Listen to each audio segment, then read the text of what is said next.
The NASCAR Beginner for Series powered by iRacing is the premier NASCAR esports series featuring the cars and tracks from the Monster Energy NASCAR Cup Series. The 2016 campaign saw a return to the top of the mountain by Ray Alfalla as a three-time NASCAR World Champion.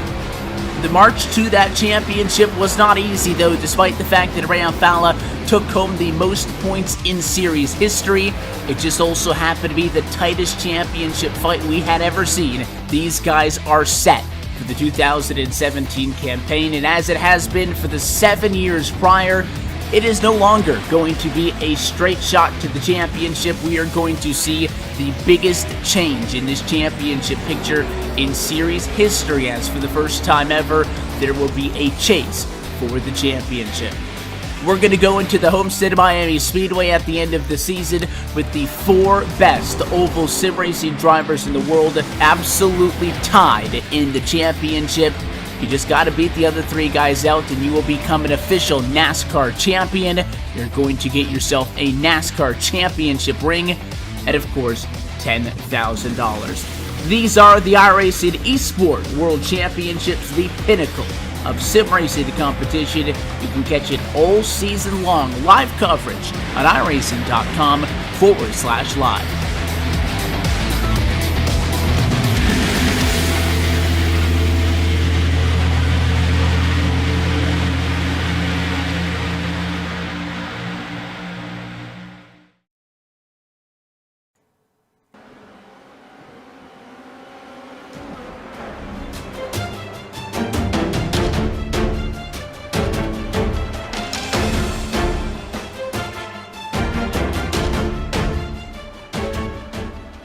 Good morning, race fans around the world, and welcome to RaceSpotTV Race Day from the Autodromo Jose Carlos Pace.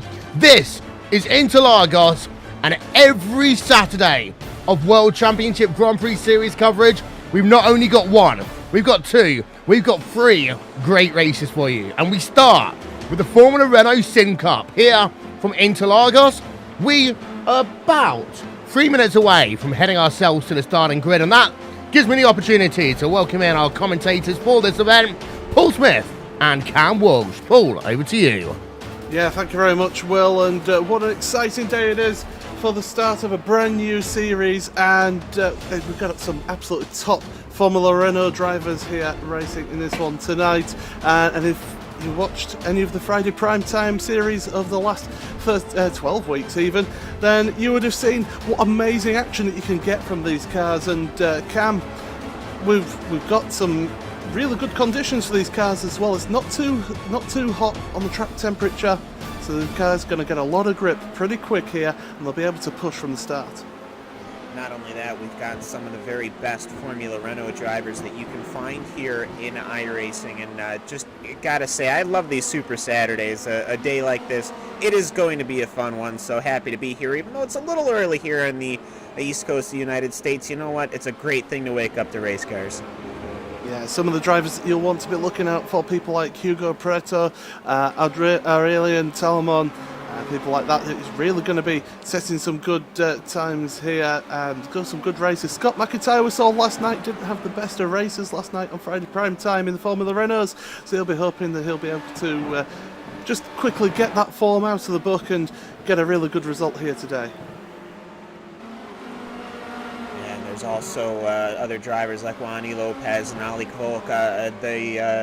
They haven't put any times in just yet, but you know what? It's just getting not too far away now. We've got 2 minutes and 30 seconds left in this warm-up session, so people aren't qualifying. They're just practicing right now, practicing how everything's going to go here at this 15-turn, 2.68-mile track. And I have to say, if it's like any other race that I've seen at Interlagos, it's probably going to be a very, very good one.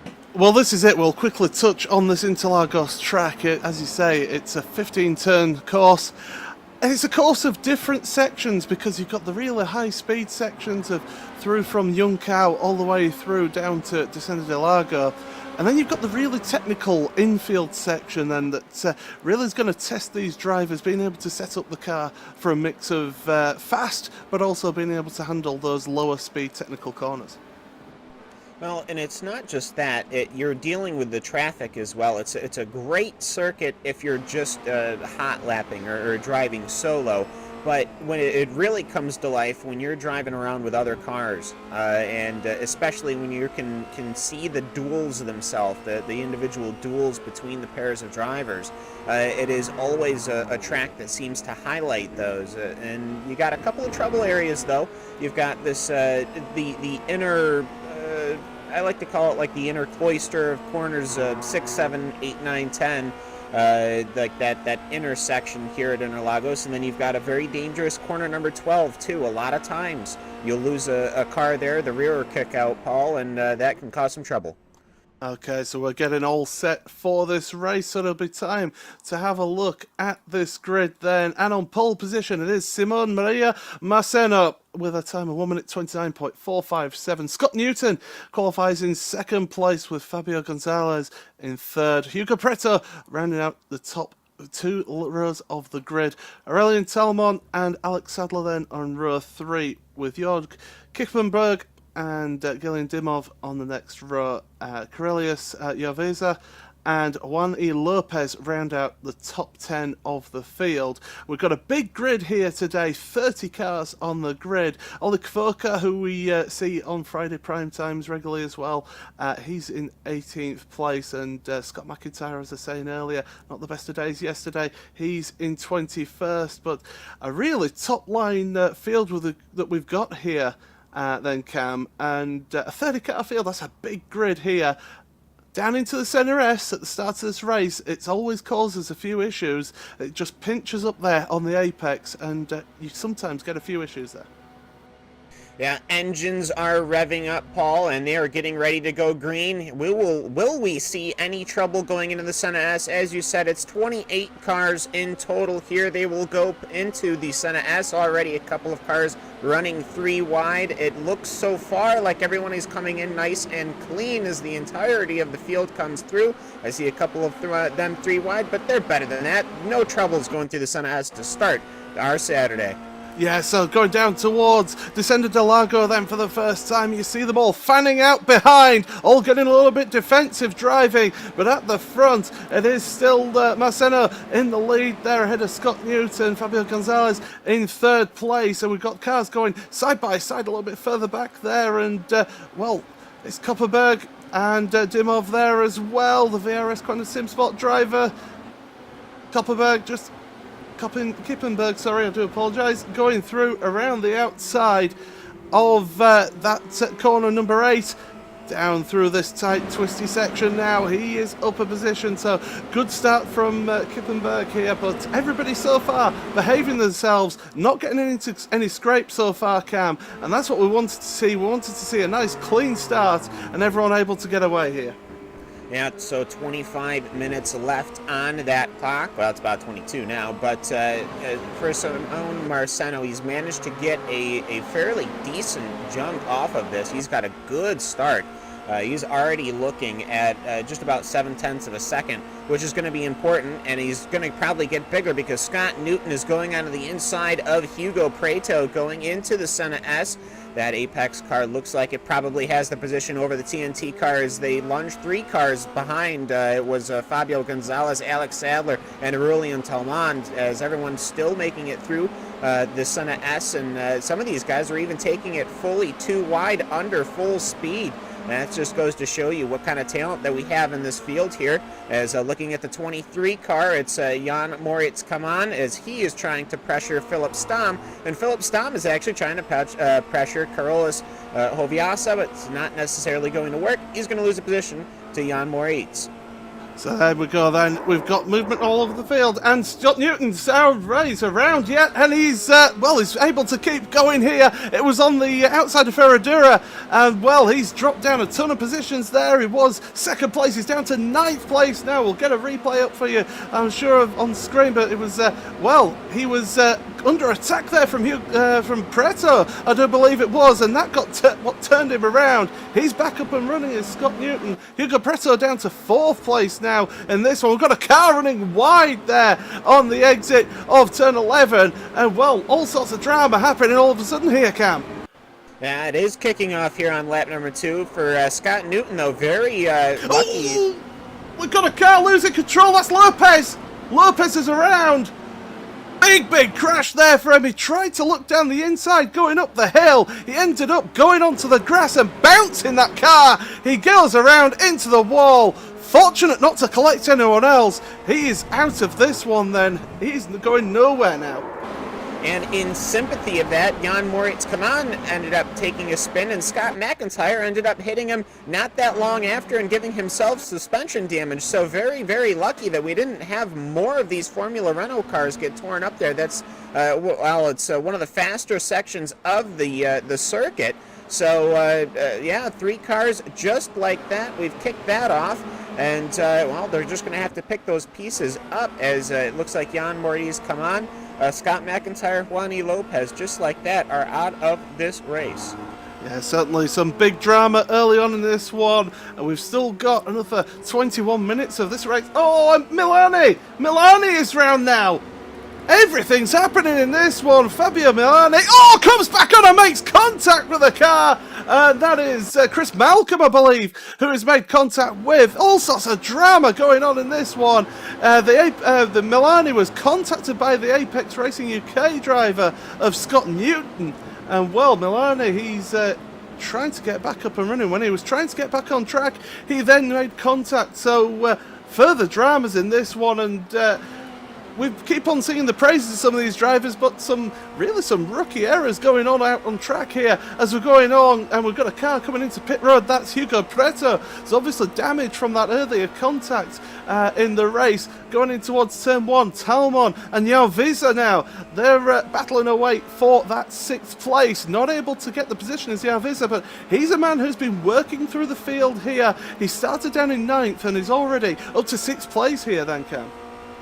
Yeah, and all the way up front, I was saying a very good lap from Simone Marie Marciano to start this race. It has only gotten better as he is now looking at a 4+, almost 5-second lead now that he's had those other cars have had trouble. So for Simone Maria, well, he's going to have, I don't want to say an easy day. He's got a fairly decent run already started, and it looks like he is going to be doing fairly well for himself here at the start of our RaceSpot RaceDay. And, well, Paul, just looking back that far behind, it's Fabio Gonzalez and Alex Sadler. They're going to be fighting for the rest of the podium, and it looks like it is just going to be just them after all those troubles that we've had. Seems to have at least separated the front just a hair, but there's still quite a bit of action going on this track. Yeah, there certainly is, and that battle for second place has been heating up. I will say that we see so many times with these Formula Renaults that when the leader gets a breakaway and gets over 2 seconds ahead of the next car, is able to pull away. But now look at Alex Sadler looking to the inside, heading towards the center S, and Fabio Gonzalez is almost just going to let him go by here. Not going to fight too hard there, so Gonzalez letting Sadler pass, maybe lining him up for later on in this race, maybe looking after his tyres a little bit. It is quite a long race. It's 25 minutes in these Formula Renaults, so they'll be abusing these cars. But now Gonzalez, he's having to look to the outside because Sadler holding an inside line. Now Sadler moves in to that racing line, so that's a change of position then for the good for Alex Sadler then, up to second place in this one. Scott Newton and Corrales Yarviza are still battling away, not able to change positions. In fact, Yarviza has dropped down a couple of positions on this last lap, so he's down to 8th place now. Newton and Talmon have made it past him.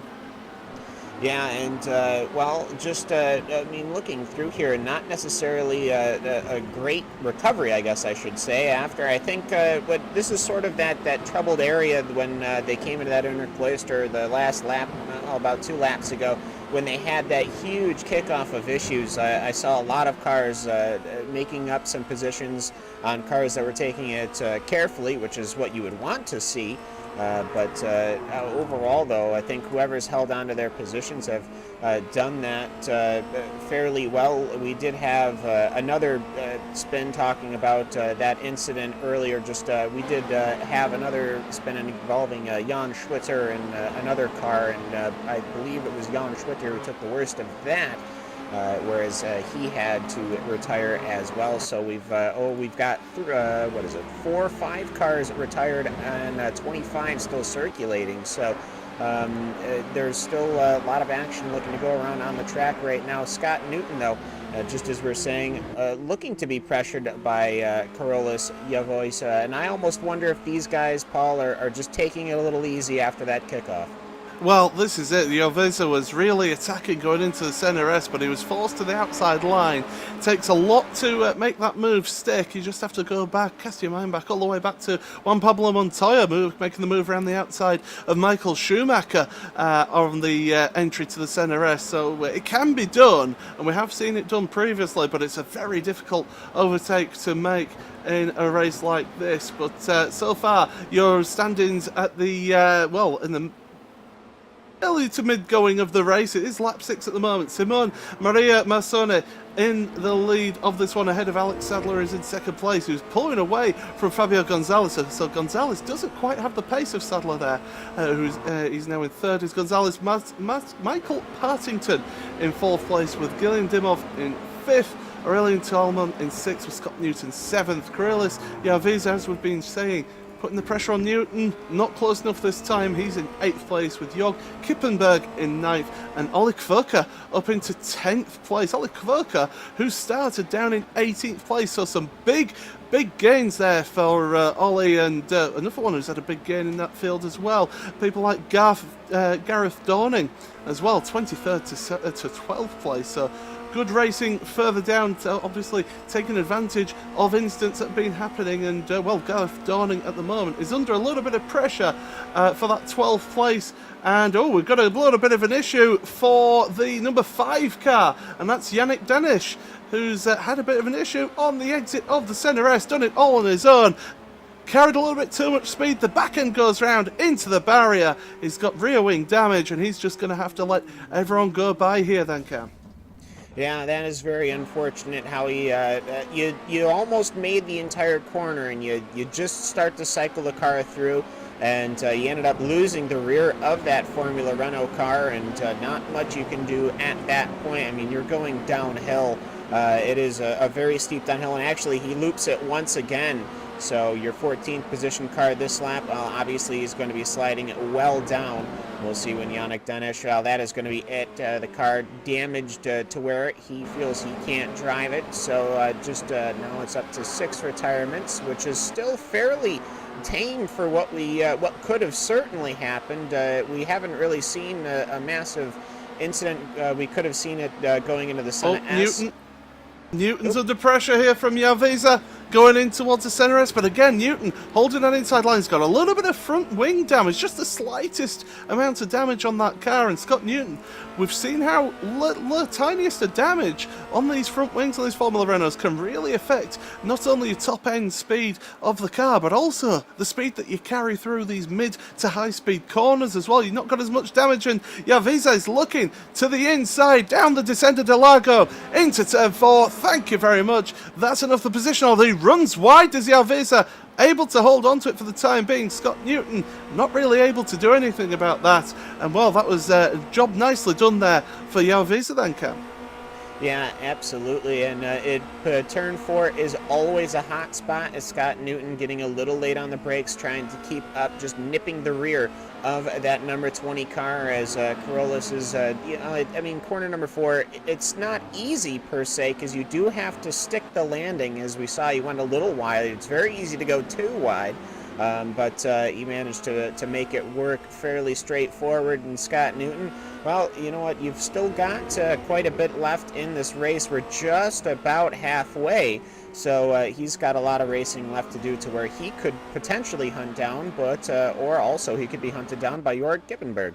the last step of the podium is also under pressure here as well, because Michael Partington has been catching up to the back of Fabio Gonzalez, and he's going to look to the inside very late. Into the wall goes Partington, and well, that's a massive error that he's made there. He's got a lot of damage to that car. He's going to try and crawl that car around. Pasco, Tolmon and Dimov there to gain a couple of positions for them. But, well, Partington was looking like he was going to be making a good one. It just looked like he locked the rear brakes up on the downshift of the gears. I think he probably locked that left front. I'm pretty sure when I looked at my replay that his left front had completely locked, and the other three I don't think had yet. And so as soon as that happened, the car just swung to the inside, and he had run it so close. We've still got action going on here. Talman and Dimov have been going side by side all the way through from 5, and well, they finally sort themselves out, but they're heading towards the Pica-Tapato, and well, Dimov is looking to have the better pace here as he's heading in through that turn 10 corner. You want to carry as much speed as you can now through 11. Get on your brakes really late. Set that car up well for the run through Young Cow, and try and carry as much speed as you can through that left-hander, because all the speed that you can carry through there then multiplies as you're going up that hill. You're going to have the slipstream of the car in front as well, and Dimov looking to get in that slipstream, and well, Talmon feeling the need to get very defensive here, switching lane, trying to break that draft. It's not going to work, but Dimov, he's going to look to the outside. We've not seen anybody make that move yet today. Heading through the Senna S, and all this has allowed the two behind of Jovica and Scott Newton to catch up to this battle as well. So it's a 4-car train for 4th place here, Cam. Yeah, and Jorg Nippenberg, he's actually running fairly close. He's trying to run them down as well, as they're still looking a little serpentine. Galandimov a little hopeful going into 4, but that's going to scrub his speed off, and Carolus Jovica will end up looking to make an attempt. As Scott Newton now enjoying the draft to keep up with these guys. He's now covering that damage so very close as they go up the very large corner number 7 into 8 into this little inner cloister here. So very close, and he will loop the car. Galvin will. He actually gets tipped by Scott Newton. He is now going to be upside down. That is that number 44 is going to be race over. Yeah, Dimov then, it was side by side through Ferradura, heading in towards turn 8, and it was that side by side action, just the tiniest a little bit of contact, and I know he gets just tagged as well. Over he goes. That's his race done. Dimov is out of this one, and we've seen so many incidents in this one so far, Cam. And is it a case of just people trying to learn how each other can race against each other, you know, how they seem to get on in races like this, because you don't know different people's driving styles and how aggressive people will be. It could be nerves too. I mean, this is the very start of a hopefully a very good series to accommodate as well with the iRacing World Drivers Championship Formula Grand Prix Series. I'm sure is another acronym that's actually correct. But and you've also got the Porsche Super Cup that we're going to be having. So I think it could just be nerves. It could just be all the track weather is actually perfect, I would say, for racing cars, especially Formula Renault like that. But it is the iRacing World Championship Grand Prix Series. Yes, I know. But just a little bit of nerves. But I think for the most part, though, Paul, it is just figuring out that communication, figuring out the drivers that you're racing with. And for the most part, we're seeing things fairly work. We just had a couple of incidents in that middle pack from about P5 back to P10 seems to have been where most of the drama's been today. Hugo Preta, who's been one of the people who has been in the pits here today, has just made a move up to 14th place now. So he's going to be trying to gain as many positions as he can. It's not going to be many positions he can gain, really. He's got Jack Godden ahead of him. That's one more place. By the way, Nifenberg, Jorg is trying to catch up to Scott Newton for that 6th place. There's about half a second between them as we're heading in to the final 8 minutes of this race. And, well, it's been an absolutely dominant display as Emil Stanchow, he has gone for a little bit of a spin, and that's at Young Cow. Tried to carry as much speed as he possibly could. Carried a little bit too much speed. Around goes the back end of the car. Plumer spoke as he spins the car back round. that car number 7 now. He's now down to 12th place after that little error. But we're seeing these little errors coming and creeping in here, Cam, and as we see Godden having to go defensive against Preto, but Preto's going to make the move. But lots of errors going on here. People, you know, it's a tricky car, is this car, and once the back end goes around on it, it's very difficult to hold on to it. A almost 2,000cc 4-cylinder 16-valve naturally aspirated engine is Hugo Preto covering Jack Godden going into corner number 4. I mean, these cars, they are a blast to drive and really a good time to race as well. Lippenberg almost lost control of that car. He's had to correct himself there. Holds on to it in the end, but he's lost the opportunity of battling with Scott Newton now as we're heading in towards the final third of the race. He's now over 3 seconds behind now after that little mistake there, and that's coming out of turn 9. Yeah, and like I said, these cars, they are a blast to drive, but they can get a little angry at times. I think perhaps when you overdo the tires or when you don't have your pressures absolutely on par, which I expect from these guys, so I don't think that's it. But what this might do is allow Ali Kvoka to start loping in Jörg Nippenberg, but as they look at the last couple of lap times, though, Ali, while having very, very good laps, isn't really keeping up with these guys. Is Lino Orberto, the number 21, the number 81 car. He seems to have lost it coming off of corner number 4, and he had no help there. Completely a solo run, going very slow though on the outside of the racing surface. Yeah, big moment for Lino there. And he's pretty much stopped in the runoff area, so he possibly will be out of it. Oh, he's getting back up and running again, so hopefully he won't get anybody's way as he returns back to the track surface. But so far in this race, we started with 30 cars. We've gone 2, 4, 6, 8, 9 cars out of, 8 cars out of this one. And Alberto now, I believe, he's pulled over again, so it could be car number 9 out of this one. No, he's going back up and running again. Looking through your field then, Jack Godden, he is just over a second ahead of the next car down, and Larius, he's got a lot of damage to the back end of that car, that 189 car. A lot of rear wing damage, so he's been involved in incidents. He hasn't pitted in this race. People who have pitted in this race, Richard Arnaud, Philip Stam, and Lionel Alberto, who is back up and running now. So also Hugo Preto, who has made a pit stop in this one. Closest battle, Ollie Quirker and John Godfrey. John Godfrey looking to the inside into the Senna S. He's not going to make the move this time, but John is looking threatening. He's looking ominous here, Cam. And with the final 5 minutes of this race, Ollie, he will be desperate to hold on to that 8th place.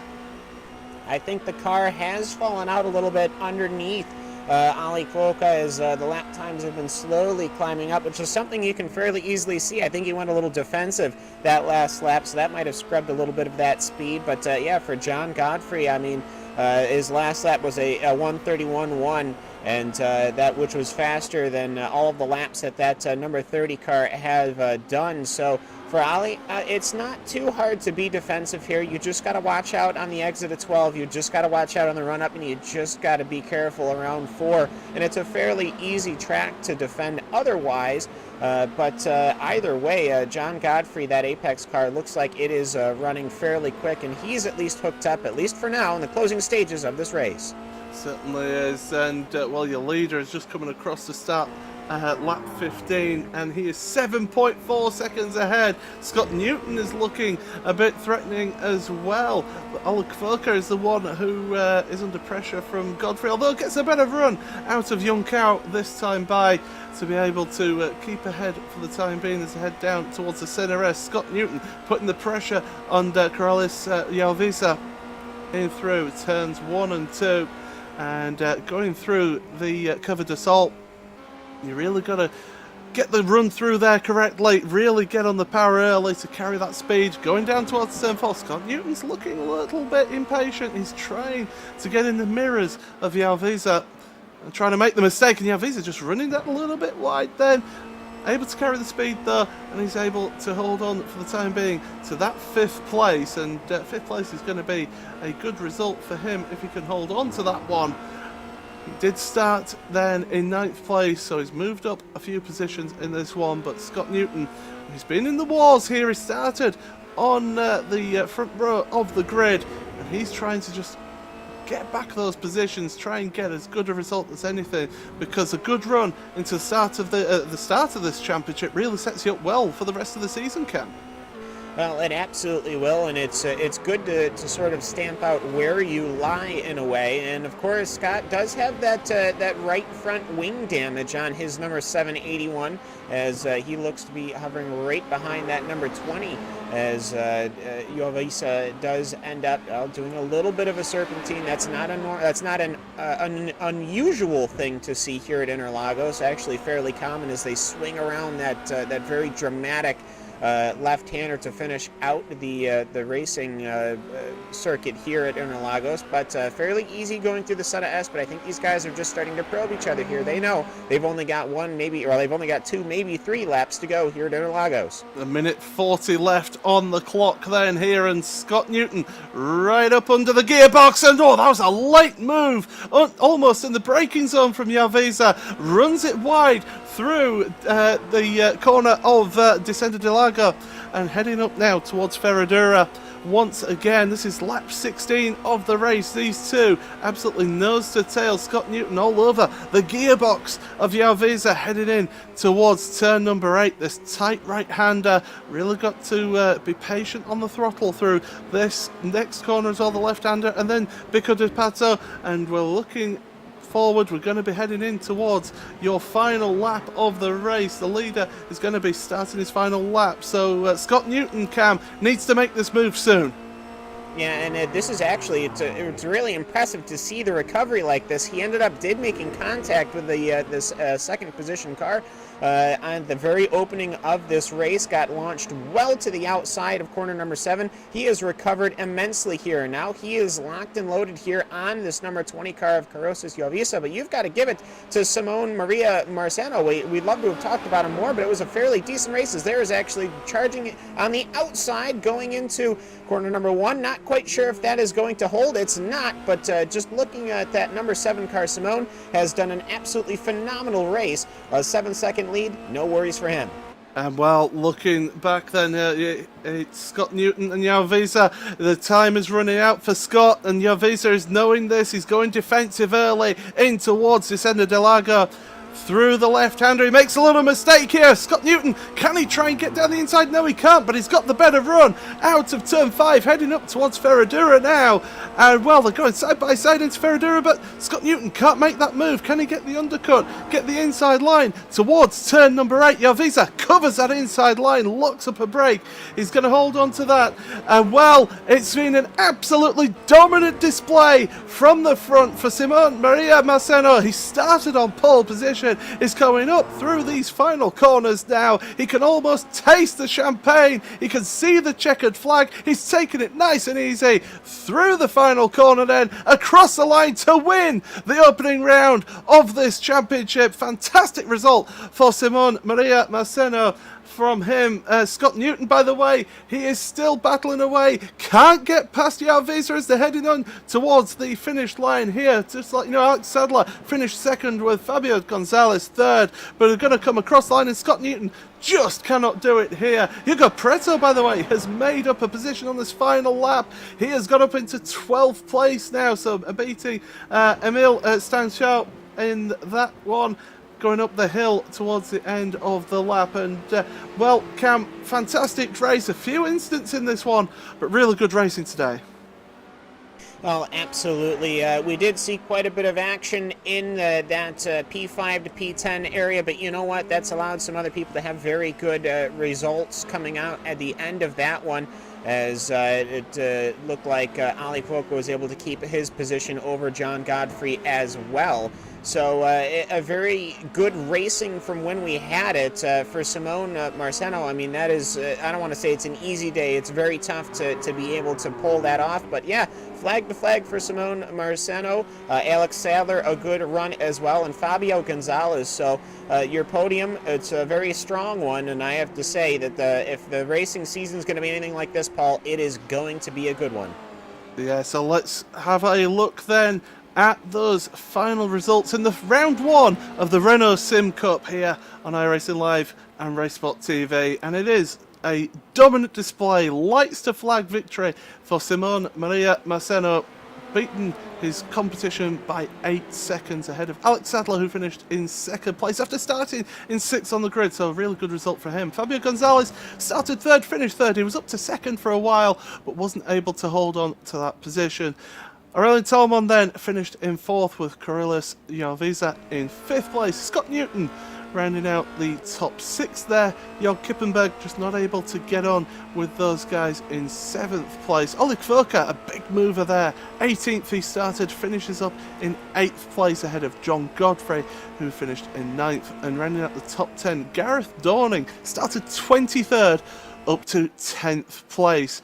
And we'll have a look at the rest of the results there. Some notable names. Hugo Preto, who got involved in that little incident with Scott Newton early in the race. He finished in 12th place. And a couple others who went into the pits as well. Richard Arnaud, and also people like Philip Stam as well, finishing further down your order. But really good first race there in the Renault Sim Cup, and we will be looking forward to the one next time out, and that should be a good one. But make sure you stick around, because we do, of course, have the Super Cup coming up next, Will. Indeed, so thank you there to Paul Smith and Cam Walsh. They'll be sticking with us for the RaceSpot Super Cup, which is coming up very soon here on RaceSpot RaceDay. That will, of course, conclude with round number 1 of the iRacing World Championship Grand Prix Series. So thank you for being with us over the course of this afternoon. For those of you who are just joining us, you've just missed a fantastic race. We'll review that, and we'll talk about Porsche action after these messages. You're watching RaceSpot TV on iRacingLive. The NASCAR Beginner for Series, powered by iRacing, is the premier NASCAR eSports series featuring the cars and tracks from the Monster Energy NASCAR Cup Series. The 2016 campaign saw a return to the top of the mountain by Ray Alfalla as a 3-time NASCAR World Champion. The march to that championship was not easy, though, despite the fact that Ray Alfalla took home the most points in series history.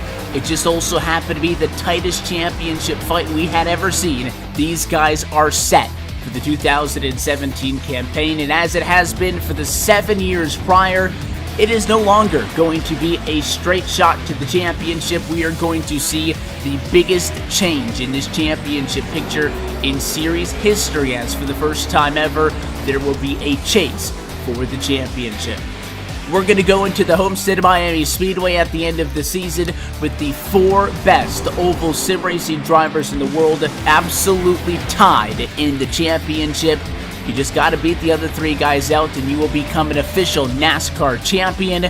You're going to get yourself a NASCAR championship ring, and of course, $10,000. These are the iRacing Esport World Championships, the pinnacle of sim racing competition. You can catch it all season long, live coverage on iRacing.com/live.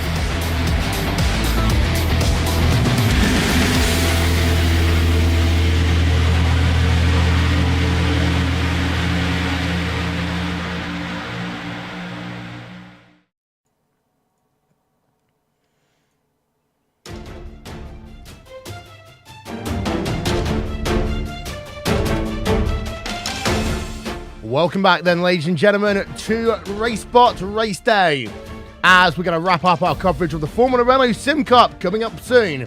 In just about 25 minutes time, we'll be thinking about the RaceSpot TV Super Cup here. And Paul Smith, Cam Walsh is still here. Well, Paul, we've had ourselves the small, fun little cars in the Formula Renault. Now, let's go up a step and get the Porsches out. Yeah, absolutely. It's going to be fantastic racing here. And these Porsches, they're a tricky car to drive as well. So we're going to see possibly a few more mistakes in this one. And the drivers, it's a really difficult one to handle. You've really got to be careful with your brakes because it's so easy to either lock up a front brake or lock up those rears. And we saw in that Formula Renault race, if you lock up the rears, your back end goes round and that's it. That's the end of this one. The Porsches, they can take a little bit more of a beating though, so I don't expect to see quite as many cars to be retiring from damage. Yeah, and we've currently got ourselves over 65 drivers trying to qualify into that event. Cam, 40 will make the field, so we are going to have some very close times.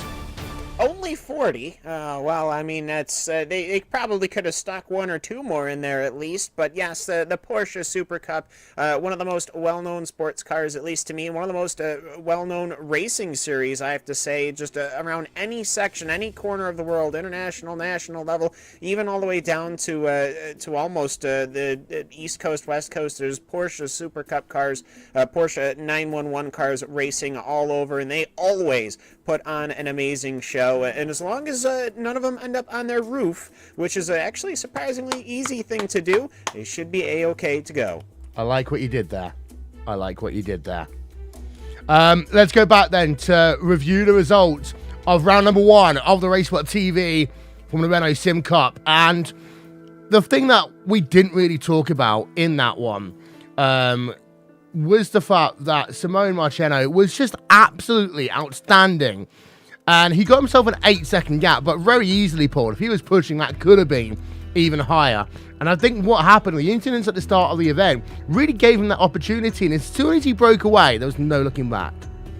Yeah, that was it. You know, as I said it during the broadcast there, we see it time and again with the Formula Renault in the series that we've covered on RaceSpot, that once you get that gap at the front of 2 seconds, maybe 2.5 seconds, if you're one of the top guys, you can just drive away from the rest of the field, because the rest of the field generally are pretty close together, so they're always going to be tripping over each other and fighting it out. So definitely, with someone like that, with Simon, who's an absolutely brilliant driver, we've seen him in various series here on RaceSpot, you know, he really just got his head down, got away, and that's it. He just doesn't have to push then. He just takes it easy, manages that gap, and was still able to just pull away from the second place driver. Yeah, Alex Sadler did a good thing there by able to get past Fabio Gonzalez. I would argue that he kind of stopped the bleeding in terms of that race lead, Marcheno just drifting further and further away.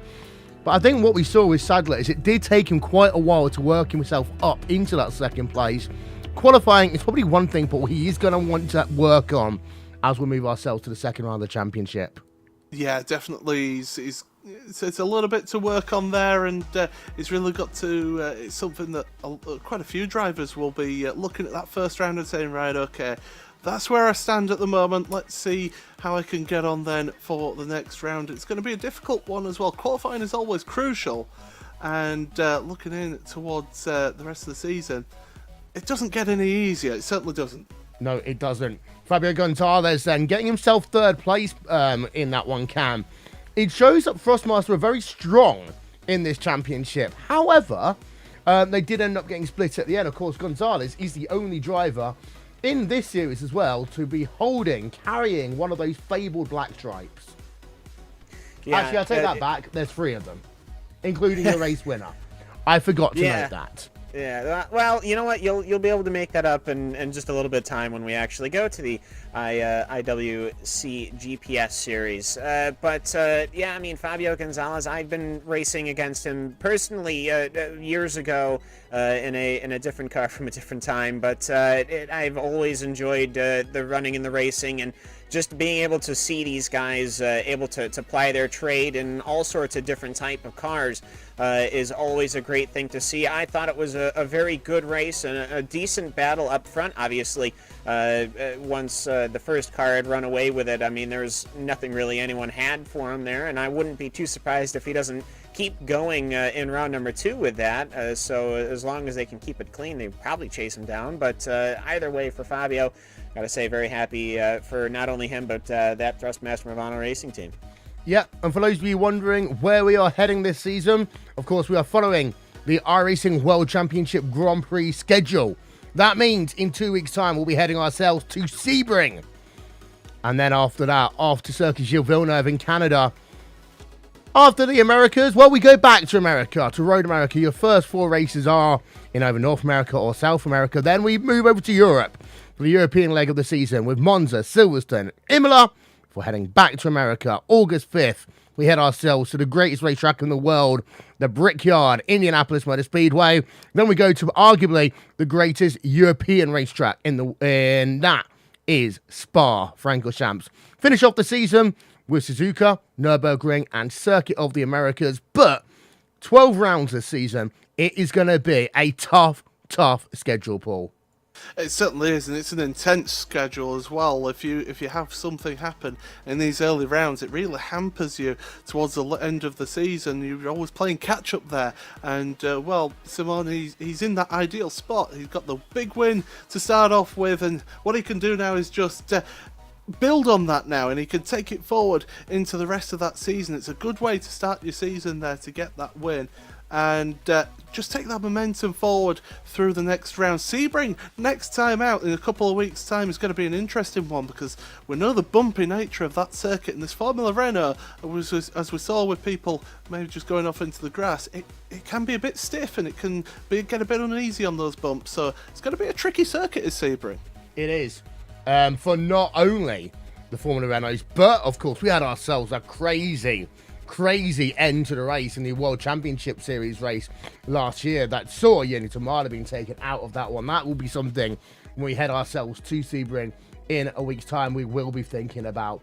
Well, final thoughts on Formula Renault before we head ourselves on a little bit further. Cam, off you go.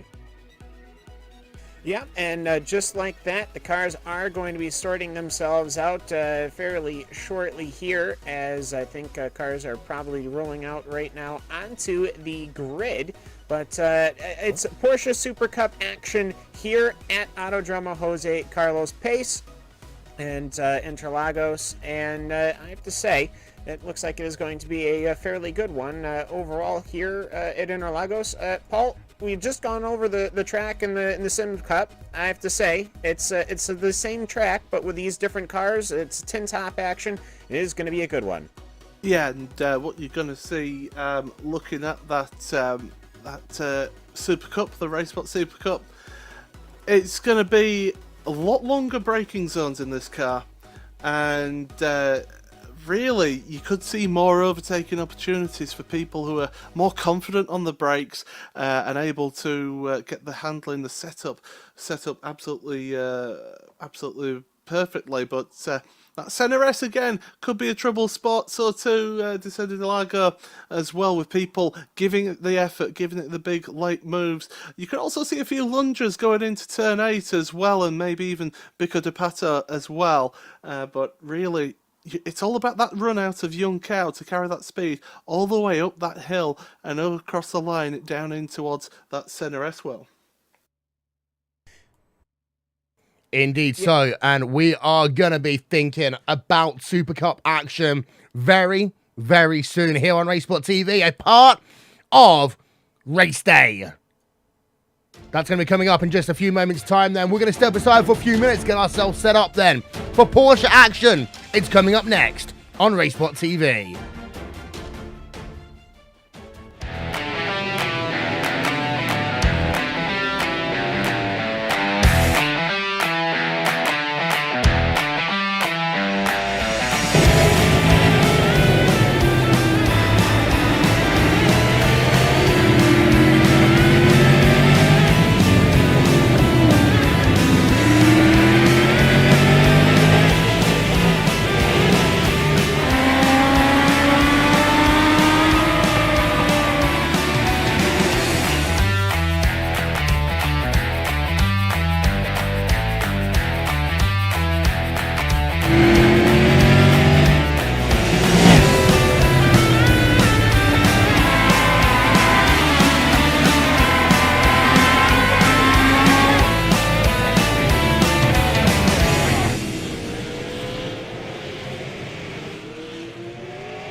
The NASCAR Beginner Series, powered by iRacing, is the premier NASCAR esports series featuring the cars and tracks from the Monster Energy NASCAR Cup Series. The 2016 campaign saw a return to the top of the mountain by Ray Alfalla as a three-time NASCAR World Champion. The march to that championship was not easy, though, despite the fact that Ray Alfalla took home the most points in series history. It just also happened to be the tightest championship fight we had ever seen. These guys are set for the 2017 campaign, and as it has been for the 7 years prior, it is no longer going to be a straight shot to the championship. We are going to see the biggest change in this championship picture in series history, as for the first time ever, there will be a chase for the championship. We're going to go into the Homestead Miami Speedway at the end of the season with the 4 best oval sim racing drivers in the world absolutely tied in the championship. You just got to beat the other 3 guys out and you will become an official NASCAR champion. You're going to get yourself a NASCAR championship ring and, of course, $10,000. These are the iRacing Esport World Championships, the pinnacle of sim racing competition. You can catch it all season long, live coverage on iRacing.com/live.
Are you ready for the Super Cup?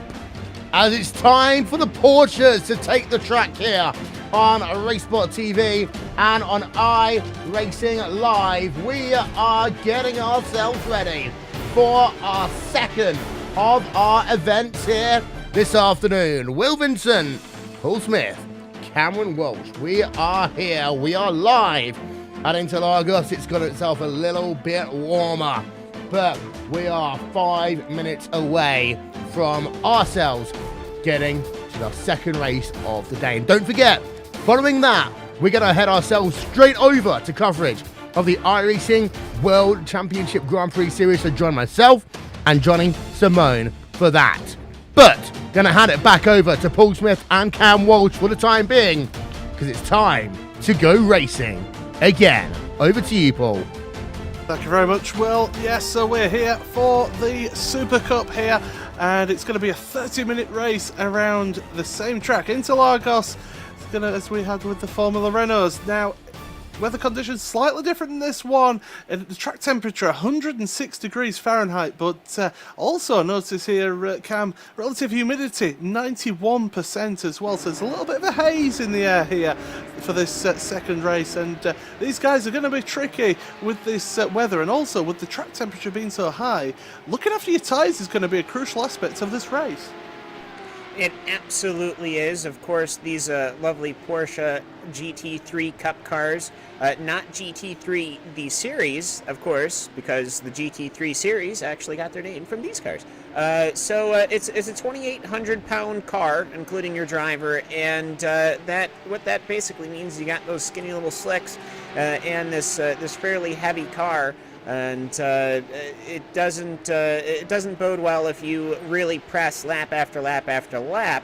Hopefully, though, we'll see some nice paced racing that people will be having a fairly nice run on it, and we can see some amazing duels. Hopefully, we can avoid Paul having those incidents that we had in the Sim Cup, the Formula Renault series. We can get some great running here in the Porsches. Yeah, absolutely. Drivers just out in the warm-up here. We've already had qualifying, so we'll be taking a look at them in a little bit. But cars on qualifying, on warm-up, as I just said now. You're looking at the roundabout. Well, the first driver has set a lap time there, Mario Bertolotti, with a 1 minute 40.5. Joni Täkkinen then with a 35.9. So we're getting some good lap times here at this Porsche 911. And really, Cam, it's all about, as I was saying, looking after your tyres, but also who's the best on the brakes, because it's going to be a battle of the last of the late breakers down in towards turn 1 and into turn 4 as well.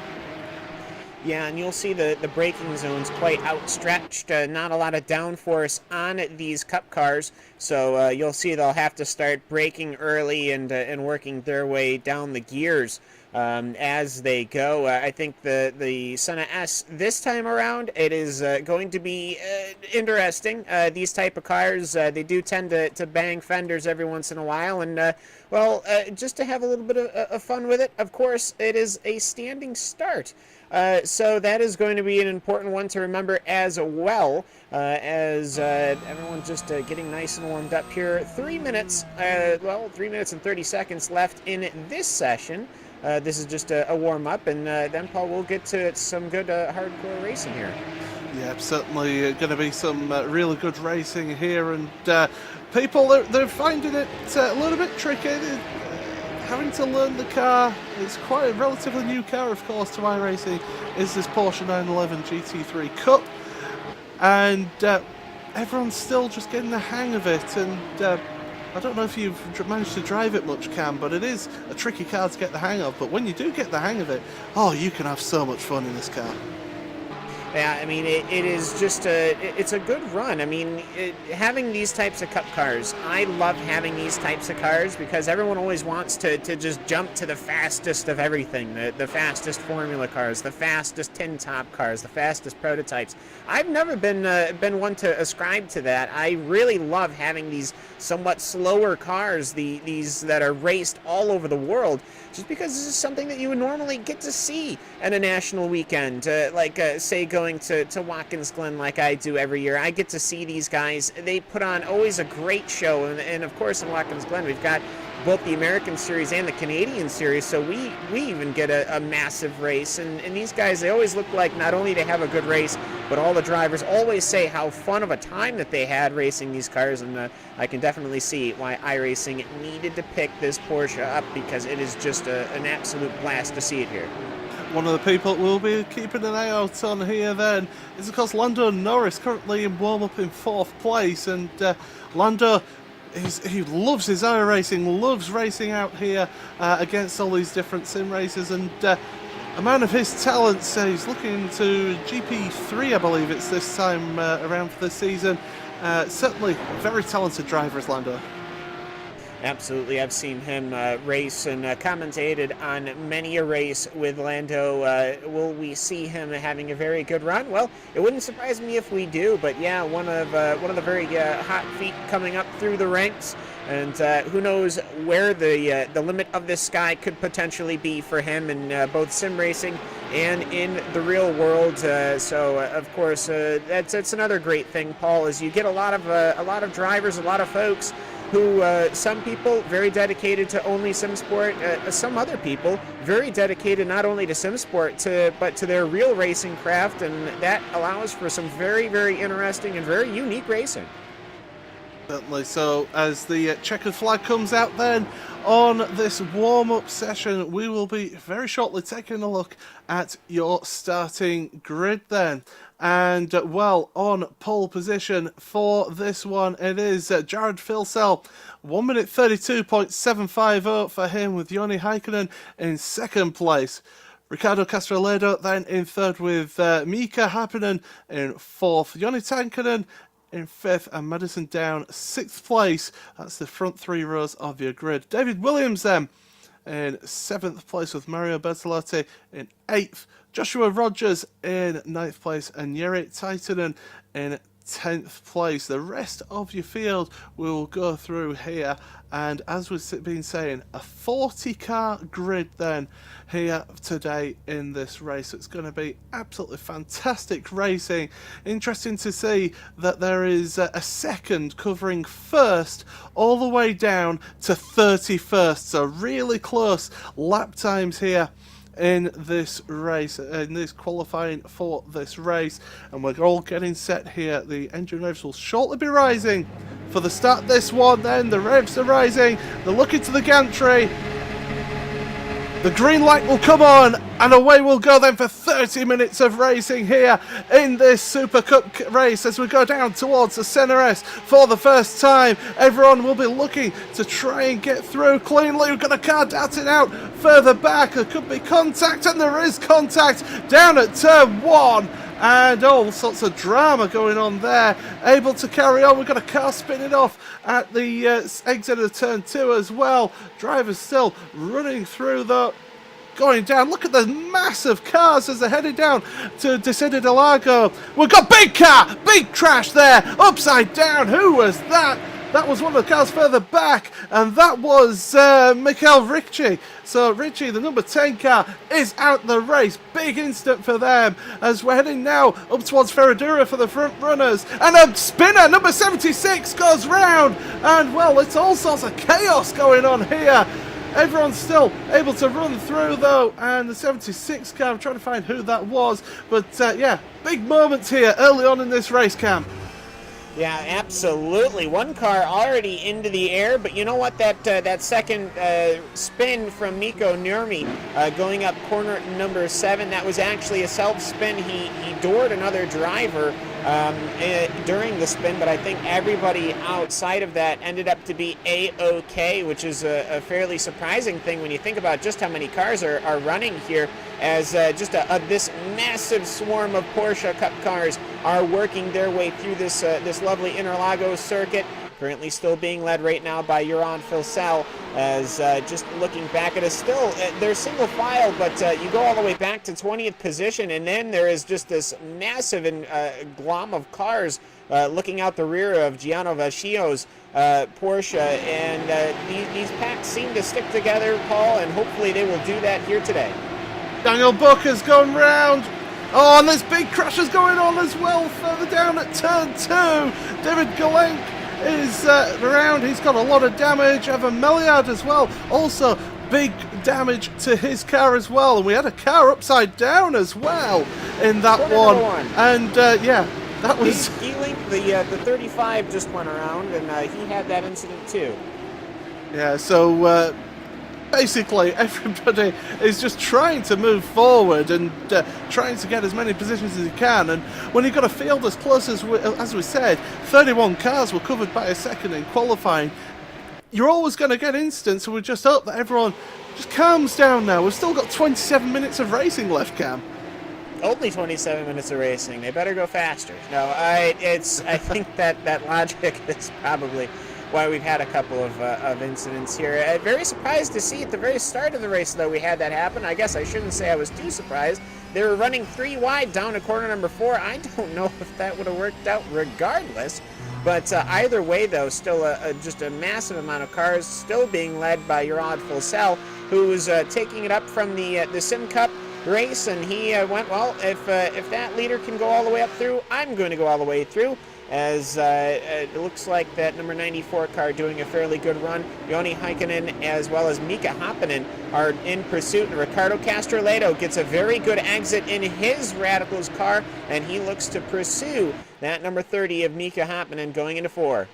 Yeah, heading down to Interlagos once again, lap 3 of this race. That Porsche engine sounding absolutely crisp. Lovely sound from that. The number 33, Castrolato, looking to put the pressure on Happinen. Happinen's not the easiest guy to get past, though, and he seems to be just maybe holding people up a little bit here, because Hakkinen able to pull away in this one. And, well, as they're going through turn number 8, and Castrolato still, well, not able to make it past for the time being. And look at this queue of traffic here, Cam. We've got about 10, maybe 12 cars in this queue of traffic behind Happinen. Yeah, you've got, you've got your front runner. He's got about a 1.5 second lead, who's got another 1.5 seconds on third. And then from about, I want to say, from third all the way back to at least 17th, you've got bumper-to-bumper running.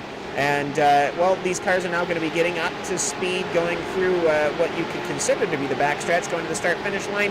And, of course, you've got the Son of S's not that far away. They dip well into the pit lane line. I know some people were commenting on that. That is very standard here at Interlagos. Already, though, Paul, a couple of cars going too wide as they go into the Son of S. Oh, and looking for that third place is Castrolato, not able to make it work. Madison down there, trying to make the move, trying to hold on to position. David Williams is there, Joshua Rogers as well. They're all battling it out for 6th place here, and that's just allowing the 3 cars in front to pull away. They're squeezing each other, the 92 and the 77 down the straight, down to Interlagos once again. The 77 getting a little bit squirrely under braking, and now here comes David Williams trying to make it through, but the 92 goes wide. Rogers, it runs wide through 5. It's all over the curbs going in towards Ferradura once again. He's going to have the inside line, though. And now David Williams, they're all getting caught up behind each other. They're slowing each other down. And David Williams desperately trying to get through because he's got cars just chomping it a bit behind, trying to make it through on him. Bertolotti is one of them. Golombek is another one. As we've got a bit of contact between Golombek and Bertolotti as well. Yeah, just some bumper-to-bumper running right there as they're still working their way right on through. These Porsche Cup cars, I know that they are base chassis Porsches, but I just don't think they have horns on them, though, Paul, and I have a feeling some people are fairly frustrated with that. I'm sure they would be using them right now if they had the opportunity to, as we finish yet another lap, only lap 4 here, and we have seen already some very good running. I have to say that was an amazing fight back for Madison Down, but right now he's got David Williams to worry about, even though he lost the position. I have to say that was a very good attacking, as right now David Williams going out of the inside into the Senna S. Should be fairly easy for David Williams, but Madison Down is not going to make it easy. They door each other once. Will they door each other again coming off the exit at 2? Nope, so that'll be David Williams getting another position, but Madison Down, very easy to say that that is a very inspired drive right now as far as being defensive. Even though he is losing positions, he's still making all the right moves. Now he's going to be on the attack. Gollenbeck also under pressure, putting pressure on, and he's under pressure from behind as well, as Bertoletti runs wide as well as Gollenbeck, and well, look at this, Klaus is coming through in the VRS Quantum Sim Sport car, the 191, trying to make it through, he's made it past one, trying to get past that car of Gollenbeck, not able to make the move stick, and the 22 car of Titanen as well, trying to get involved in that, the Black Star Racing car, and just great pack racing. It's almost like a touring car race is this. Look at the way they're going, and well, sideways was Titanen. A little bit of contact with the 666 car now, and well, that's Dunkel, Sebastian Dunkel dropping down the order now. He's losing positions from that little bit of contact. And we see how just one little contact, one little mistake, and it can lose you a ton of positions here, Cam. Yeah, and he's now pursuing Tommy Osgaard, and I think Tommy Osgaard's doing just ducky as far as I'm concerned. That number 66 being pursued by the 666 as they're running their way now down the start-finish straight once again.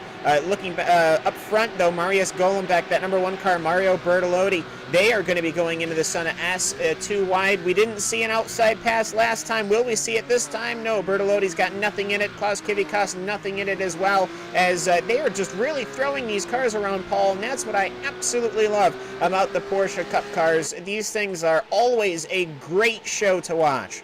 Joshua Rogers is also under pressure from Joni Takkonen as they're going in to Descenda del Lago once again. This is lap 6 of the race, and Jared Vassell is in the lead of this one by 1.5 seconds ahead of Joni Heikkinen. And it's Mika Happinen who is in 3rd ahead of Ricardo Castroledo. Joshua Rogers in 5th with Joni Takkonen in 6th. David Williams up to 7th place with Madison down 8th and Marius Gollenbeck 9th. And Bertoletti 10th. We've got a little bit of contact. We've got a car spun around. And well, big moment. Sebastian Dunkel once again involved. Yeah, that 666 car is, well, they're still working on it. Lando Norris ended up taking a lovely bite out of the rear end of that Porsche Cup car, but actually Lando looks like he's carrying a bit of a front end damage. Not quite sure where the 333 picked it up, but the 333 pursuing the 666 as they are also in pursuit of that Gecko Vortex sim racing car of Christian Pilozu. And the owner are just looking right on through, and they're actually getting pursued by one of the Glacier Racing guys, Petri Kotovara. So just absolutely amazing to see all of the teams here basically in attendance of this Porsche Super Cup Series. And all of these guys, I'm sure some of their drivers will be in the big show tonight. They certainly will. And well, Lando Norris under pressure then from Kotovara. Going down the centre towards the centre S once again, lap 7 of this race, and Kotovara through, a little bit of contact with Norris there, and well, Norris, it just seems to be carrying that damage. Joshua Rogers, by the way, is now about is 0.1 of a second behind, and he's trying to put the pressure on, and Castroledo just ran wide through 4 and 5. Descenda del Lago is looking to the inside, he can't make it through as they head into Ferradura, and if he tries to carry it through around the outside, he can then maybe try and get a little bit of a cutback heading in towards turn 8, and that's what he's doing. The 92 car, Joshua Rogers, is going to make that move stick, is he? Castroledo's holding on to position for dear life, but now Rogers is going to have the inside line as they head in towards Bica Tapato, and well, through goes Rogers, and now Joni Takkonen right behind Castroledo is the next one queuing up to make the move on that 33 car.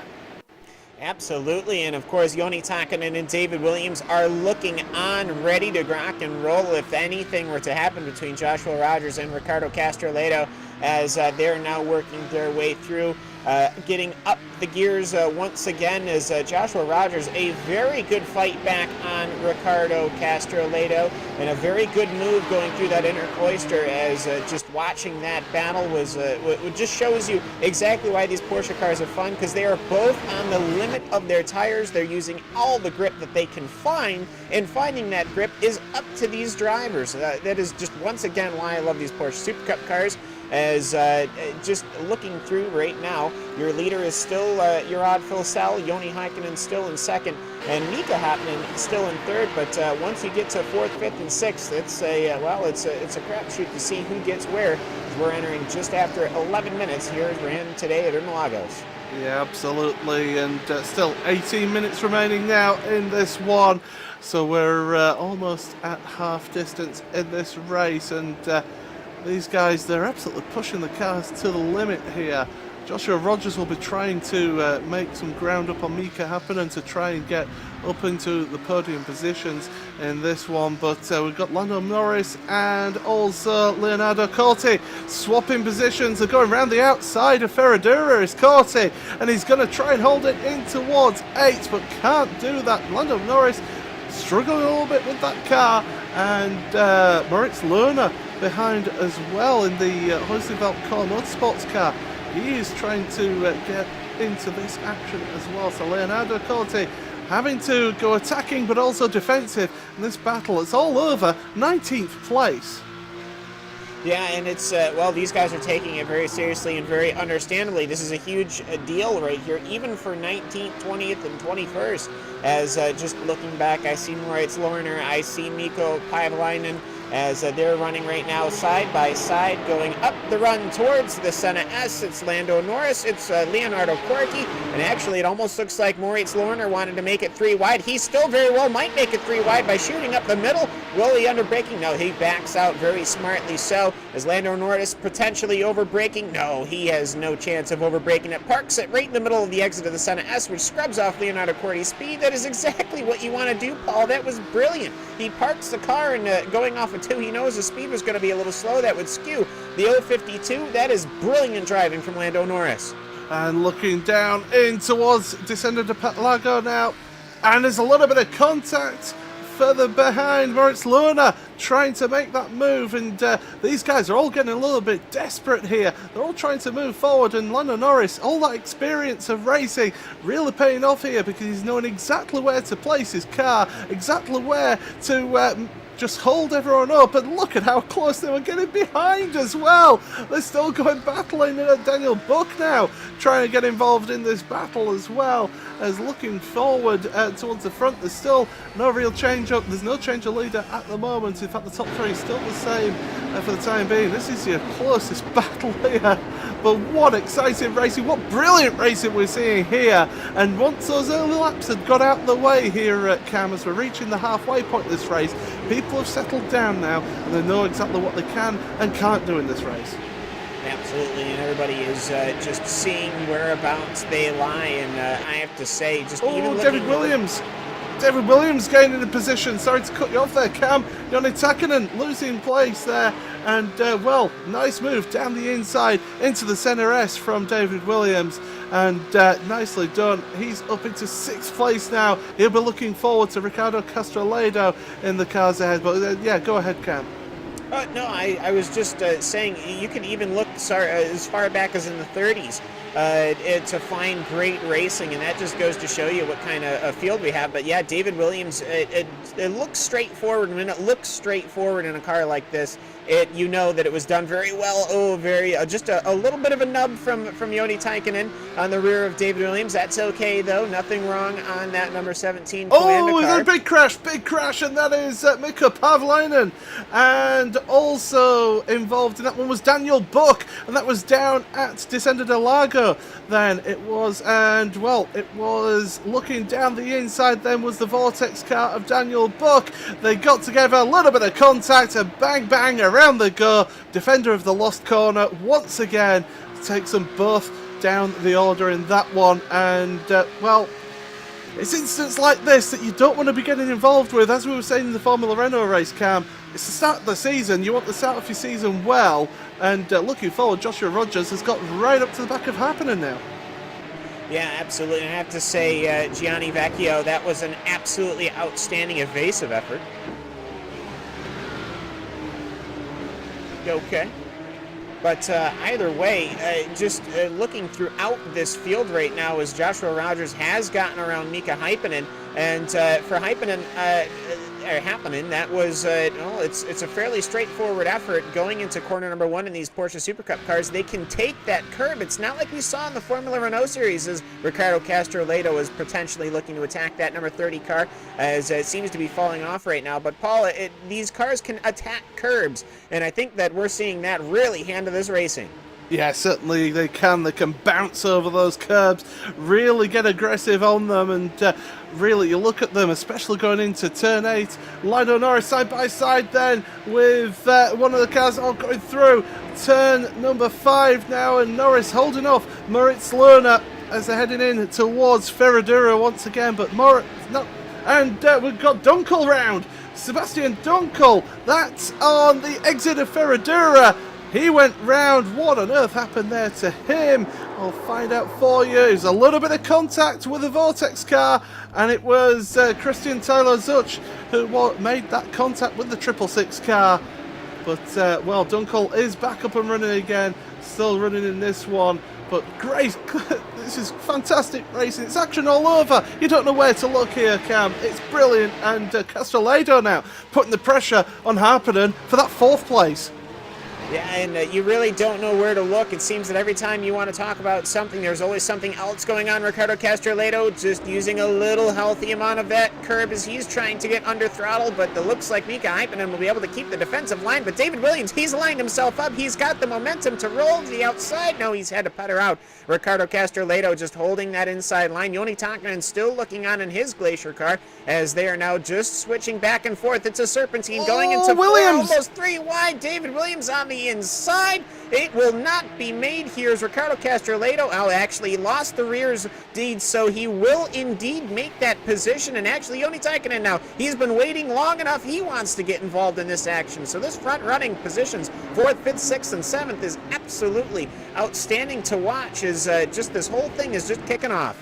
It certainly is kicking off indeed, and David Williams trying to move through the field. He did start in 7th place in this race, dropped down in the early running here, but now moving his way back through, and he's got his sights there on Mika Häkkinen as they're going through turn number 10. Bico de Pato once again through turn 11. This long sweeping left-hander, not quite flat out, I don't think, in this Porsche 911 GT3 Cup car as they go through Young Cow once again, and it's all about that run out of that corner all the way up the hill. It's a very, very steep hill, so you want to carry as much speed at the bottom of the hill as possible to then carry it all the way up. And Williams just holding position for the time being behind Häkkinen.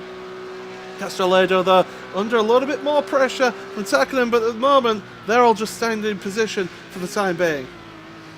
Yeah, and they're throwing it into the first corner through the second corner. Will David Williams have as good of an exit as he did that last time by? No, he will not. So Mika Häkkinen, he only has to glance at his mirrors. He will dip right to pit exit, and then he'll serpentine back across that number 30 car, that turquoise and black GSRC car, just covering fairly well. David Williams in pursuit, Ricardo Castellado in pursuit, Joni Takkanen in pursuit. We got to remember though, these 4 guys I'm pretty sure are going to be continuing the race later, I'm sure, as David Williams looking potentially to the outside. Nope, not going to work there. But what I love about these Cup cars is that you can really swing the momentum around. You can go from the outside to the inside, because no matter how close you're running to these cars, Paul, most of your grip is coming from mechanical grip in the tires, not necessarily aerodynamics. So you can get right up to the rear end of the car in front, and you can really take the fight to them. And we're seeing that here. We're seeing so many momentum swings,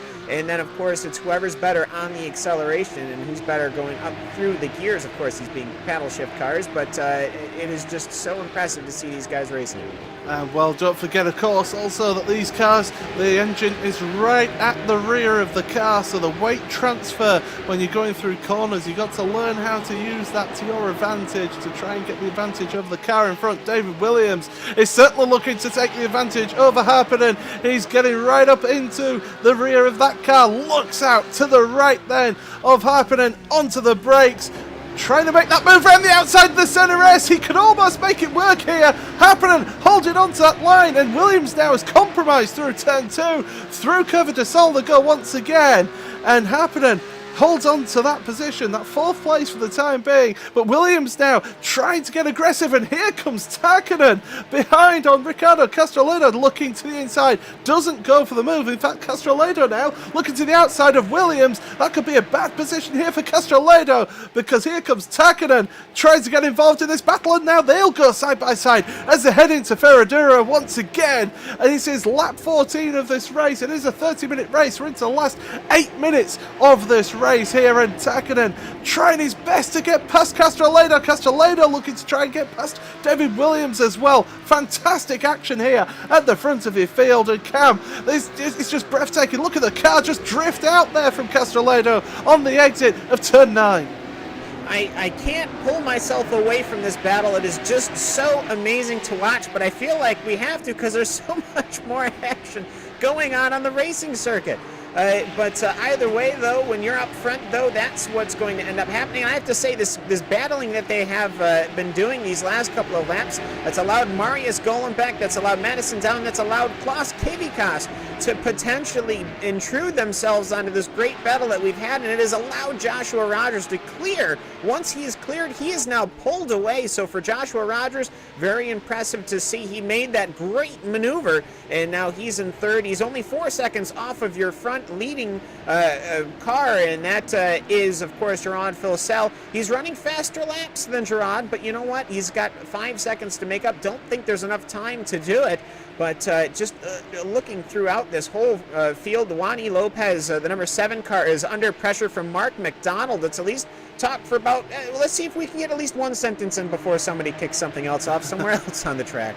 Yeah, absolutely. It's just great racing, great action all the way through.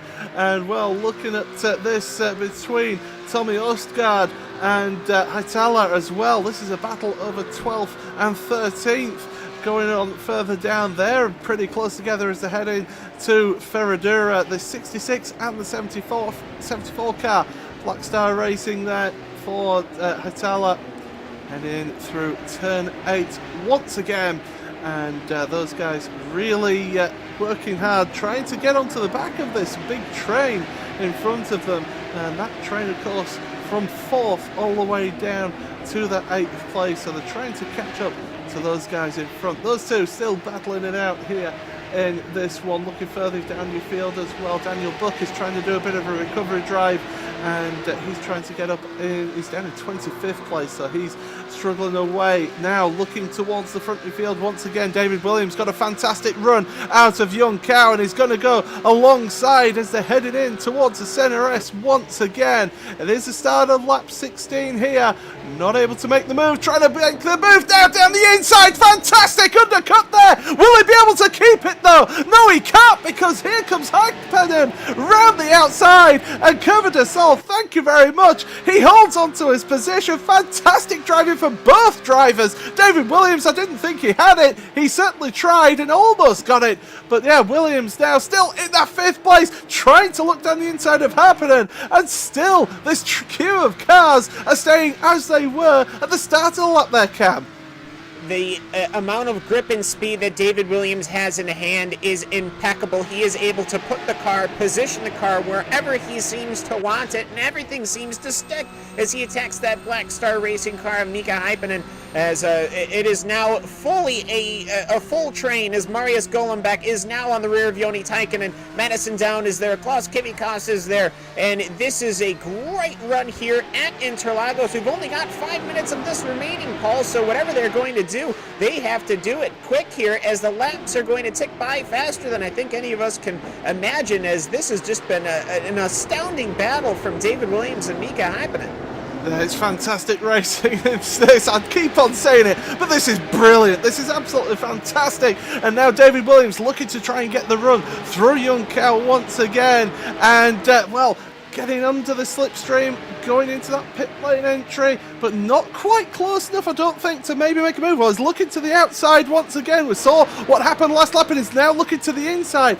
Not able to make a move for the time being. David Williams is just really right up under that rear wing of the car in front of Mika Happinen, and well, these guys, they're going to come to blows at some point, surely, because They keep on testing each other. They keep on pushing.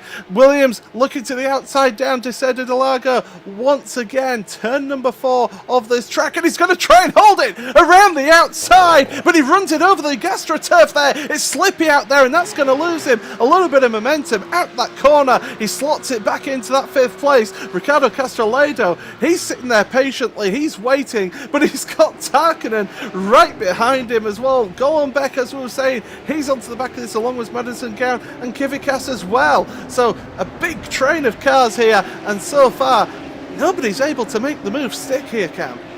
Yeah, 4th to 10th position all in a row, ready to rock and roll here to finish out our first round of the Super Cup Series here on RaceSpot TV and iRacingLive. Mika Hyppinen, very, very good running from him. He has put on a defensive book teaching course.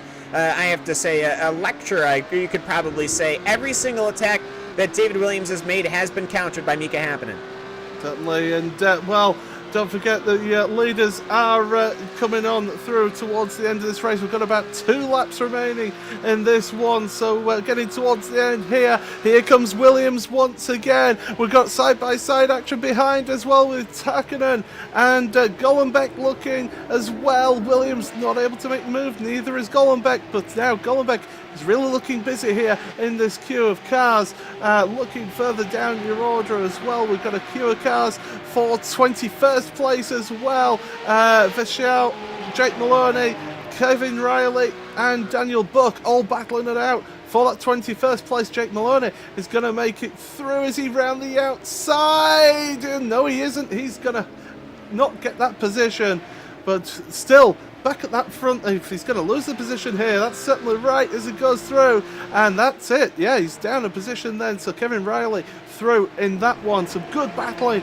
down your order. We have lost 10, and Williams, David Williams, look at that, into turn 8. He's going to try and hold it around the outside of 9. Little bit of bumping there, and the 30 car almost goes around. There's more bumping further back with the 1 car of Golombek, but Williams finally makes that move stick. He had to do it in a different place. Oh, we've got contact, more contact, and that's Golombek dropping down now. He's got the car of Madison down around the outside here of turn 11 going into 12, but not able to hold on to position for the time being as they're going to Young Cow. But Golombek is being pushed around a little bit here on this lap, and he is now down to that 8th place there, Cam. Yeah, and this is going to be the last this should be the last lap. Yaron Filsell will have taken the white flag as they will be taking it one more time around this Interlagos circuit. What is left to have happened? I feel like there is so much left of this. So late on the break is Mika Hyppinen, but it is not going to happen, at least there. Ricardo Castroledo, he's working on it. Joni Tarkkanen was able to secure his 7th position as they're still fighting here. And Paul, you do have to talk about Yaron Filsell. I know there's great battles, but that number 94 Porsche, very great run from that.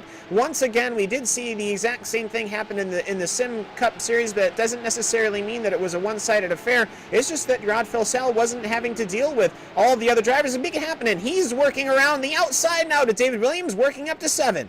Yeah, certainly are. Ferreira is this corner. It's a double apex right-hander. Hyppinen, though, having to take a defensive line and the second part of it because Castroledo now looking to the inside of 8. They're not going to make it through, and they're still in this queue of traffic. David Williams holding on to that position, but yeah, Gerard Fussell is heading down towards Young Cow for the final time in this race, and he's been alone at the front there. Not quite as dominant as in the Sim Cup race, but certainly he has had a fantastic effort here as he goes through Young Cow up the hill now, and well, he'll be seeing the fans will be cheering him on. They'll go across the line, he will now, and he will take the first win in this Super Cup race here on RaceSpot RaceDay. And well, Gerard through he goes. Joni Heikkinen in second place with Joshua Rogers in third. David Williams now, he's going to end up in that 4th place ahead of Mika Hyppinen. Ricardo Castroledo ends up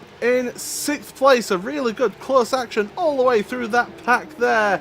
And further down your order, we're looking down, and 15th for Petri Kotrivara, and we've seen plenty of incidents in this race as well.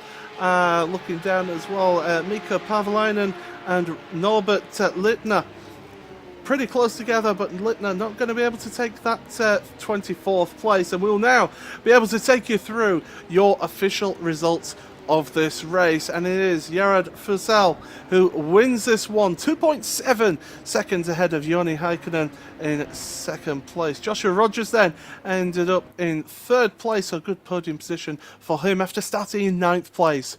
David Williams was sold with a hard charging fighting drive there up to 4th place, with Mika Harppinen not able to hold on to that 4th place in the end, finishing up in 5th place. Ricardo Castroledo was up in that 3rd place early on in the race. He drops down to 6th place in this one, with Joni Heikkinen in 7th. Marius Gollenbeck then in 8th place. Madison Down losing positions in this race, he won't be happy with that, in 9th place. And Klaus Kivikas rounding out your top 10. Looking further down the order, some big names further down, and we saw Sebastian Dunkel having a couple of incidents in the race. He finished up in 20th place. Daniel Buck ended up not finishing the race. He had an incident on the penultimate lap by the looks of things, so he ends up down in 29th, and 28th down to 40th, did not finish in this one. But to be honest, Cam, fantastic racing there today. I gotta say, if this is what the series is going to be, this is going to obviously be a very, very great addition to our weekend. I have to say, absolutely sensational running, and very happy to be here at Interlagos. All right, so that's it from the Super Cup here today. We'll be back in 2 weeks' time, and we'll be right back with the iRacing Grand Prix World Championship next. The NASCAR Beginner Series, powered by iRacing, is the premier NASCAR esports series featuring the cars and tracks from the Monster Energy NASCAR Cup Series. The 2016 campaign saw a return to the top of the mountain by Ray Alfalla as a 3-time NASCAR World Champion. The march to that championship was not easy, though, despite the fact that Ray Alfalla took home the most points in series history. It just also happened to be the tightest championship fight we had ever seen. These guys are set for the 2017 campaign, and as it has been for the 7 years prior, it is no longer going to be a straight shot to the championship. We are going to see the biggest change in this championship picture in series history, as for the first time ever, there will be a chase for the championship. We're going to go into the Homestead Miami Speedway at the end of the season with the 4 best oval sim racing drivers in the world absolutely tied in the championship. You just got to beat the other 3 guys out, and you will become an official NASCAR champion. You're going to get yourself a NASCAR championship ring, and of course, $10,000. These are the iRacing Esport World Championships, the pinnacle of sim racing competition. You can catch it all season long, live coverage on iRacing.com/live.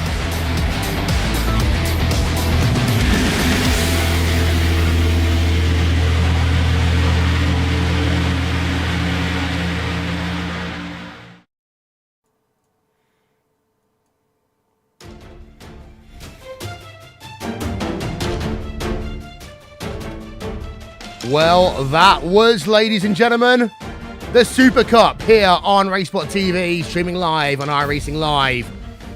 We're going to head ourselves over in just 1 moment's time to coverage of the first round of the 2017 iRacing World Championship Grand Prix Series from Cam Walsh, from Paul Smith, Rachel Whitefield on social media, Will Vincent will talk to you in just 5 minutes' time.